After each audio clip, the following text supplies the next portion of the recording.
Sometimes you only realize a conversation is not going to lead anywhere while you're in the middle of it. The client keeps asking for just one more idea. They want rough concepts before appointing you. They ask for pricing even before discussing the most rudimentary, the basic project details. They compare your proposal with five others. They promise future work if this one goes well.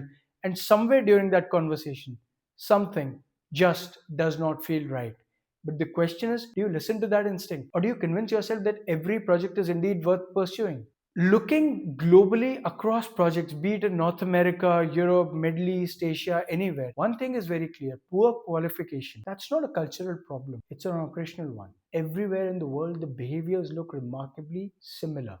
Clients who don't respect discovery, they'll continue to avoid discovery. Clients who chase the lowest price everywhere continue to negotiate every change. Clients who are not clear decision makers, they'll continue to create bottlenecks when it comes to approvals. The clients who expect unlimited flexibility are rarely going to become easier after the client is signed on a contract. The geography changes, the pattern does not. Most firms think that qualification is about deciding whether this client is going to be able to afford this or not. But that's only a small part of it. The real question is this: can your organization successfully deliver this project without compromising the way it operates? Because every client enters the business with a different way of making decisions, a different communication style, a different level of urgency, different stakeholders, different expectations. And if those expectations don't align with your operating system, with your operating model, projects begin accumulating hidden costs, frictions, even before the work starts. There are going to be more meetings, there are going to be more clarifications, there are going to be more founder involvement, more revisions, more emotional energy, more uncertainty. And eventually, all of these costs turn into what? Balance sheet financial losses. But by then, it's often too late. So, what should you qualify? Start with the basics. Are the decision makers actually identified? Do they understand your design process? Are the timelines that they're giving you realistic? Is the budget aligned with their ambition? Are their priorities clear? Is success criteria in their eyes clear, and has it been discussed? How many stakeholders are likely to influence key decisions? How does the client typically make decisions?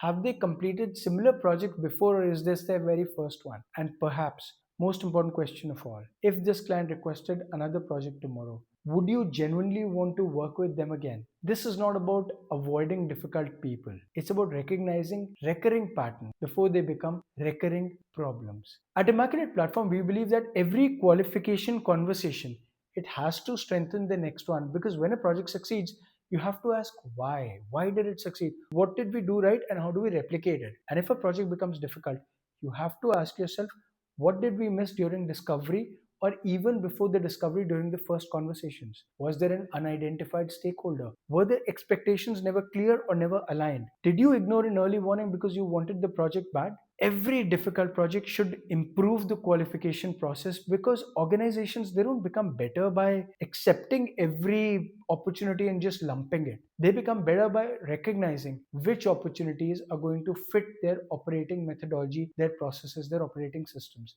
The firms that grow sustainably, they're not the ones that win the most projects. They're the ones that are increasingly confident about the projects to walk away from them. Because saying no to a wrong project, that's not losing revenue, that's not bleeding money. It's making space for projects that your organization is built to actually deliver. Everything you've seen in this video and will continue to see as part of videos in this series is based on principles that we've spent years building into the Immaculate platform. If you'd like to experience them inside an operating system built ground up purely for design and architecture firms, start your free trial today at immaculate.co.in/trial. Thank you.